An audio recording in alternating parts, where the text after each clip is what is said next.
message. Sur ce, nous allons d'abord rapidement pour appeler quelques points inscrits à l'ordre du jour pour tous à moi. Vous voyez, Makambo est aussi sur la ligne. Vous pouvez vous sanctionner rencontre de la jeunesse de Kinshasa et de l'impression du comité directeur. Le quatrième point, le mot du sixième point, les installations du comité communal. Et enfin, inscrit à l'ordre du jour.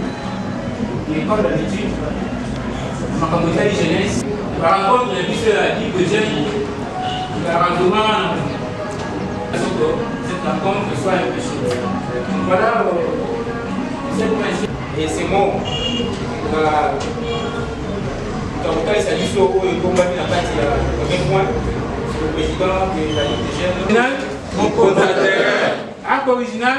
Le président, vous avez la parole. Arc original. Mon coordinateur. Arc original. Arc original.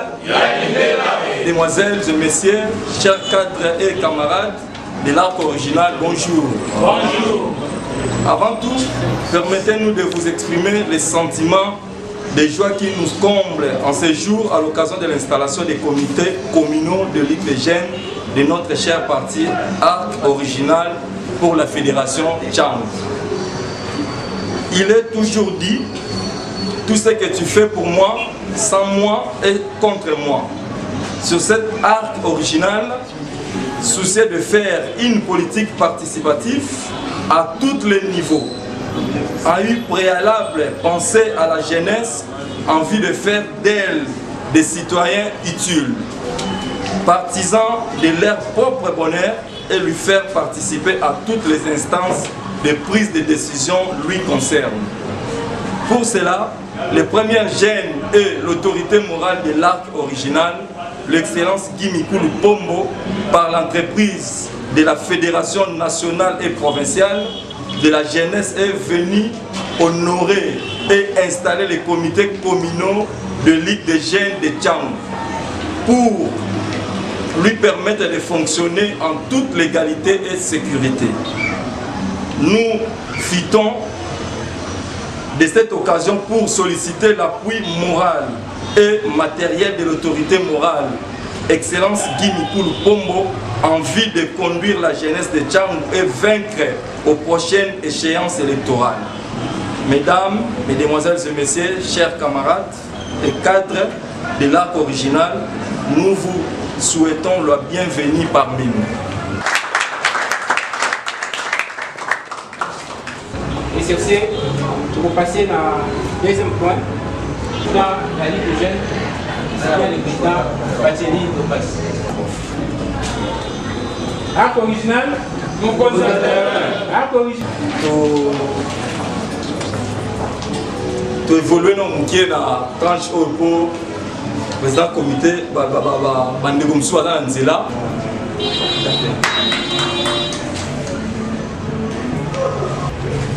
Le premier point ici à l'ordre du jour, c'est-à-dire il y a le président en charge de la jeunesse de Kinshasa. Ake mama, salam salana yo. Bien, beaucoup sanga.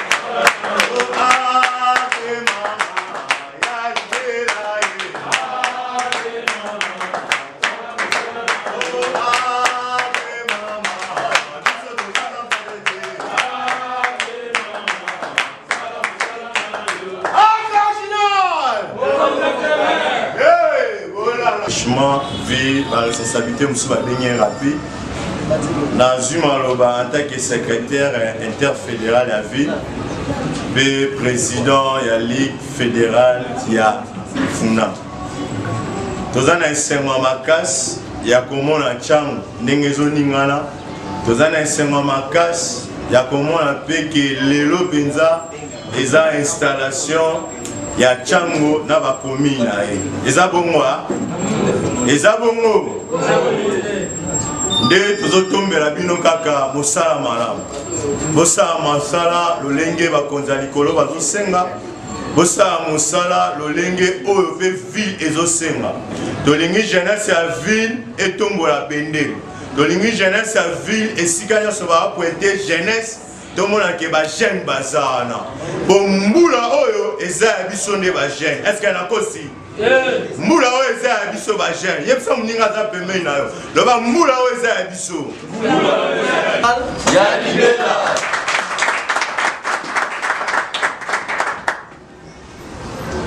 Je pense que journaliste, je suis chance que vous allez installer la Ligue des jeunes. Et je pense que les gens vont négliger. Permettez-moi de transmettre l'indignation. Parce que le président, le numéro 1 de la jeunesse du Congo, vient à Tchambou.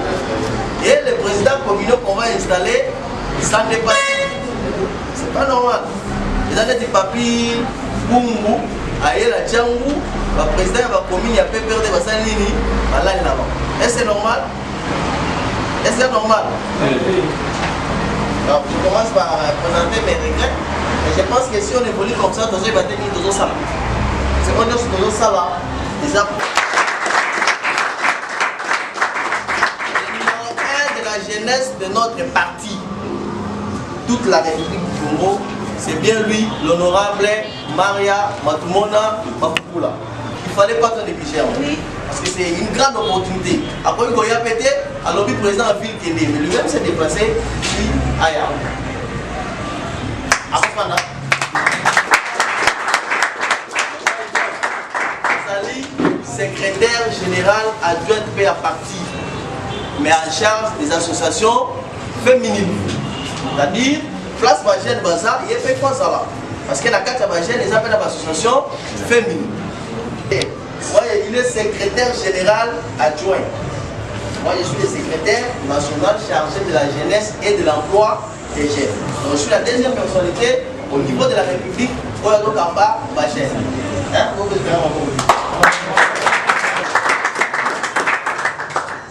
Alors, après lui, vient le cordon de la ville de Kinshasa,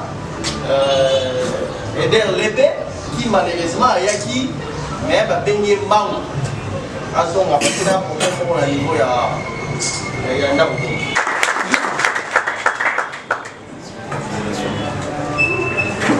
Nous allons continuer, nous allons payer le président de la Bino, il y a la fédération Tiangou, il y a la Ligue des jeunes.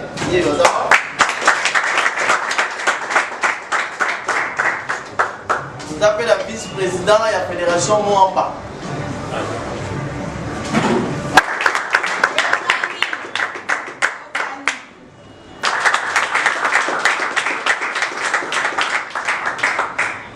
Maintenant, on se comprend, non? On s'est bien compris. Oui. Voilà. Alors, dès la bataille, message depuis début de la semaine, pendant que sensibilisation, il y a pour installer la Ligue des jeunes. Pourquoi tu installer la Ligue des jeunes? Ligue des jeunes, jeunes. D'abord, jeunes, c'est qui? Jeunes déjà acheté. Jeunes déjà état d'esprit. État d'esprit à jeunesse, état d'esprit où il y a courage, état d'esprit à mon toison, parce que les jeunes sont appelés à revivre les lots dans le lobby. Par contre, il y a des gens, par contre, ils ont raisonné, donc le lobby est sauté. Mais nous, nous avons aujourd'hui et nous aurons demain. Il y a des gens à troisième âge, basés sur notre DMT. Je ne pense pas que Moudou, il y a troisième âge, on va dans un projet à 40 ans. 10 ans, 20 ans, 40 ans, pour alors, organiser un comment? Parce que je peux parler dès aujourd'hui. La fois passée, dans le moment où on a réuni la Tchéquie, les politiques vont s'être rencontrés. Il m'a bien la réunion politique au IE, aux organisations de l'IE pour le président Maria bien réuni dans les rêves. On fait d'abord la politique pour la YOMO. Chose de comprendre pourquoi c'est la politique, il faut que ça aille au ballon. J'ai fait d'abord la politique pour moi-même. D'abord, c'est mon ambition. Dans un jet, on fait la politique d'abord. Pour que ma camarade vienne, déjà, ça les a plein. Ça les a plein de distraits. En toute vérité, pour répondre, nous sommes dans les bons. Le Rémi? Oui. En toute vérité, nous sommes dans les bons. En toute vérité, nous sommes dans les bons. Donc, vous avez la réponse, donc on va faire ça. Aujourd'hui, jeune a commis marche-pied. Pourquoi jeune a commis marche-pied? Parce que jeune a rêvé. Jeune a commis marche-pied. Pourquoi? Parce que jeune a se déconsidéré. Jeune a commis marche-pied. Pourquoi? Parce que jeune a battu. Jeune a le même diplôme dans le Golo. Peut-être pas si c'est avant le Golo. Il y a combien de jeunes? Si on a 8 jeunes députés du parti, je ne sais pas prier. On va prier à aller pleurer pour la manifestation. Pour la mandiate. Réunion à partir de ça, sortir et va députer la mission de la jeune chose de Kaïnou. Pour ça, comme on peut, vous avez 3000, 3000, 3000. Alors, vous voyez, jeunesse dans la force. Donc, ça la réunion, la réunion dans l'objectif. Je pense que j'ai beaucoup parlé. Pour ne pas dire pourquoi, je m'arrête là, mais je vous supplie, quand vous faites ça, ma capacité la vie de ce n'est pas pour vous-même. Vous avez fait sur capacité, ce n'est pas pour toi seul, c'est pour la société. Mimi ça talent dans en haut. Vous voyez bien, déjà, le proverbe va talent, non? Vous connaissez les proverbes des talents, non? La Bible. Voilà. Mais c'est mon talent à quelqu'un d'autre. Les jours où nous avons fait un talent, oh, parce qu'il y a un il y a un oh, parce qu'il y a 3 et commis 6. On lui a dit quoi? Bon serviteur. Bon serviteur. Les présidents des communes, les talents. On vous a identifié parce que vous avez les talents. Dans quelques jours, nous allons revenir pour l'acception ni du talent. Allez-y multiplier les talents et nous aurons. À toute vérité, nous sommes les bons. À toute vérité, nous sommes les bons. À toute vérité, nous sommes les bons. Nous sommes les bons. Nous sommes les bons. Merci beaucoup. Je pense que c'est l'installation du comité communal. Et original, arc original, arc original, voilà, monsieur le secrétaire général national, vous avez là. Otala, au Bangalelo, a commis cordon communal et la jeunesse.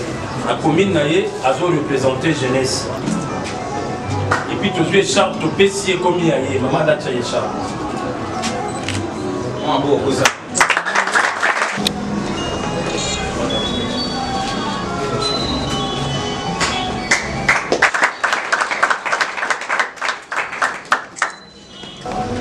En passant.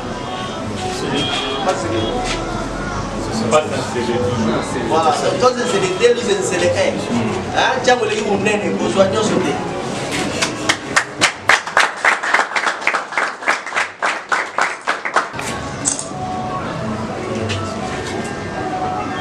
Makonzo. Tu musique là?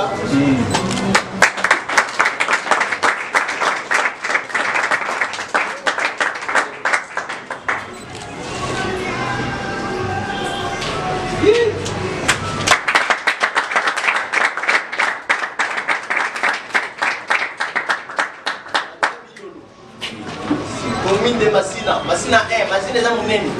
Je dois vivre ça pour vous mettre dans la vie. Monique Kamdolo. Massina 2.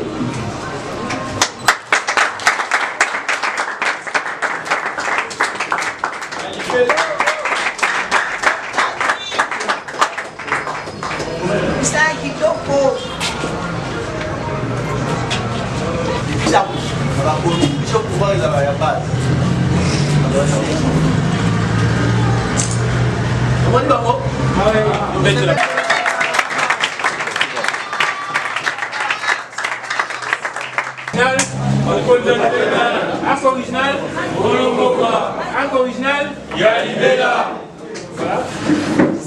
basali na nzambe nyonso eza tomesana koloba lelo tolobaka moke permettre biso kaka juste to avancer mingi te tolobi boye oyo eza important pour le moment eza élection oyo eza important pour le moment ce sont les élections oyo tozotala puisque compte tenu vu le temps tokali so na ntango mingi te l'élection yango s'est pointée, alors tout ça obligé de travailler le plus rapidement, le plus vite que possible pour nous permettre que tu gagnes l'élection.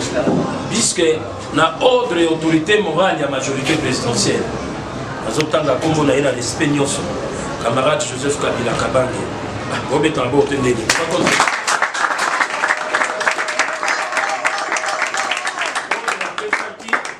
Donc, la partie membre, nous allons faire partie de la majorité présidentielle, va gagner l'élection à niveau nyonso.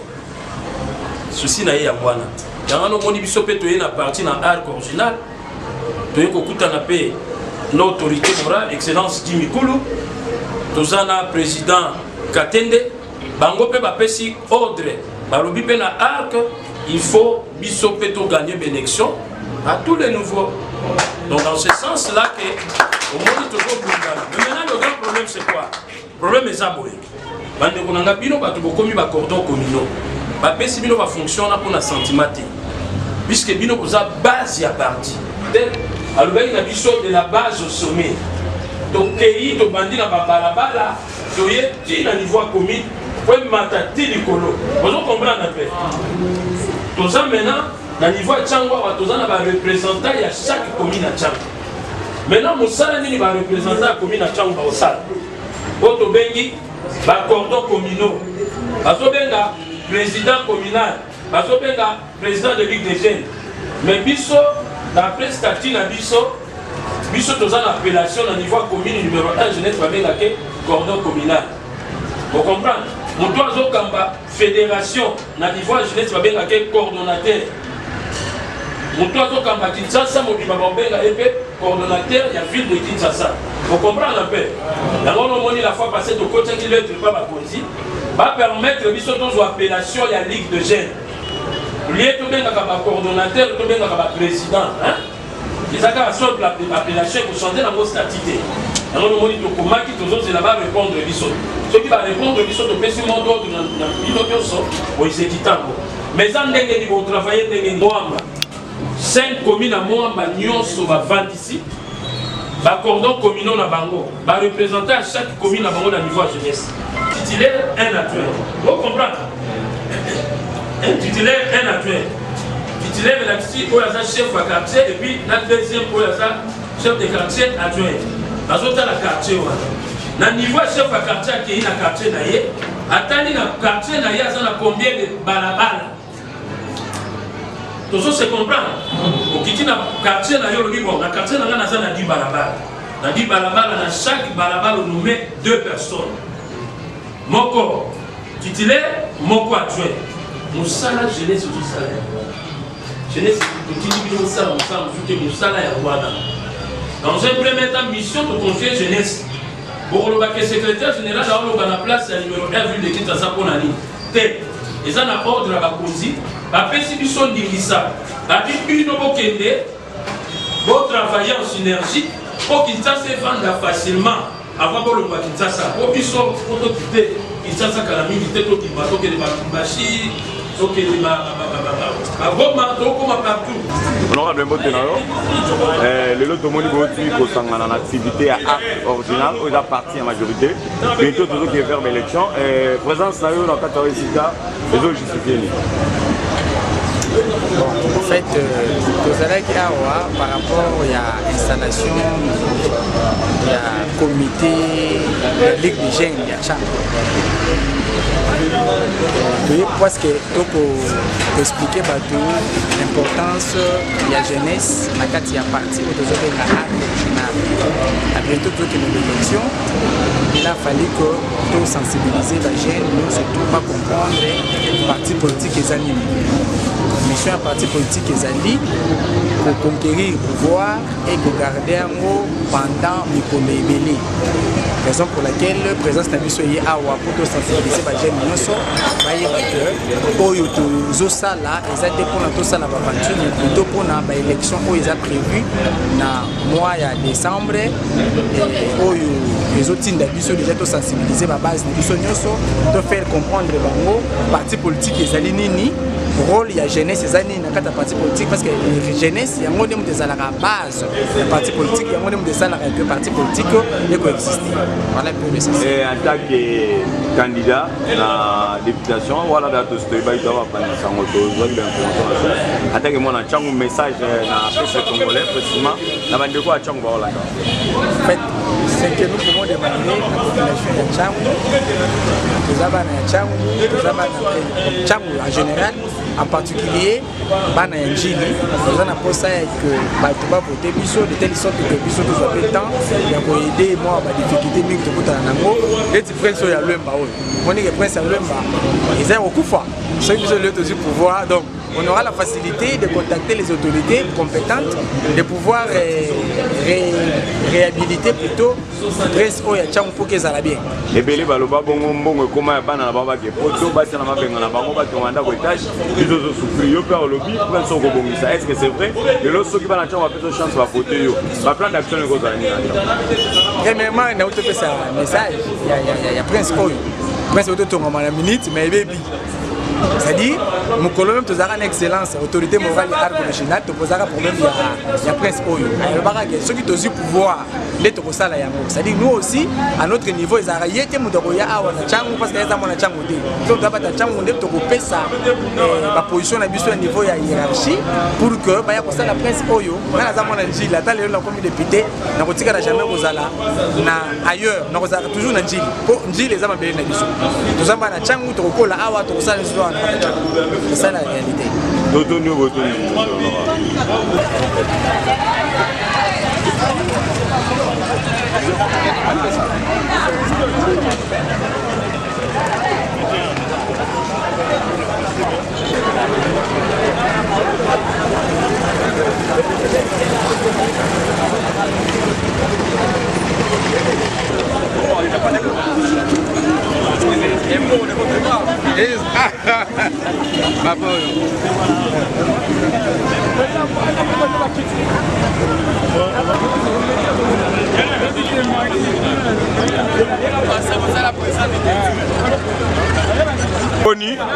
Tomoni voto dans la réunion, présence justifiée dans la réunion à Mkolalelo. Bon, Ligue des jeunes, il y a parti à Bisso Art Original. Et Bandi, pour ce souci, il y avait installation officielle, il y avait comité naïf. On va dans la ville de Kinshasa. La ville de Kinshasa, elle a composé 4 fédérations. L'autre Bandi, la fédération Tchangou, a installé ma Konzi, il y a Ligue des jeunes Art Original Fédération Tchangou. Dimanche prochain, tu es dans dimanche on est lundi, tu es dans Mwamba et tu peux te ça na Lukumba. Après Kinshasa, dès que la province continue à la biso pour sensibiliser les jeunes parce que les jeunes le lot comme distraits. Les jeunes sont trop distraits, les jeunes ne peuvent plus servir de marche-pied. Les jeunes doivent comprendre qu'il est l'ère de ce qu'on appelle le renouvellement de la classe politique. Et nous pensons que le vrai renouvellement de la classe politique ne peut passer que par les élections. C'est comme ça, biso Bajien et Art Original, bandi sensibilisation de soutenir les candidats de Bajien, de soutenir les candidats de la parti à tous les niveaux, de gagner, de soutenir le candidat président de la République pour la majorité présidentielle et proposer biso. Et attaque moi Njili, moi na Tchangou ya Tongo Makasi, message dans le précisément à Bana Tchangou et puis na peuple congolais ba Hollanda. Les gens ont évité distraction. Je confirme que l'élection est le 23 décembre 2018. Donc, biso déjà très en rail. Nous avons le Misango Azate. La jeune nous très mobilisée pour l'élection. Donc, vision toujours il y a présent à partir de Biso Excellence Guimikoulou. Il y a mon jeune qui peut conscientiser les jeunes. Tu as la cimenté, peut-être que des gars du Bosso. Toujours pour Tokoma dans l'élection.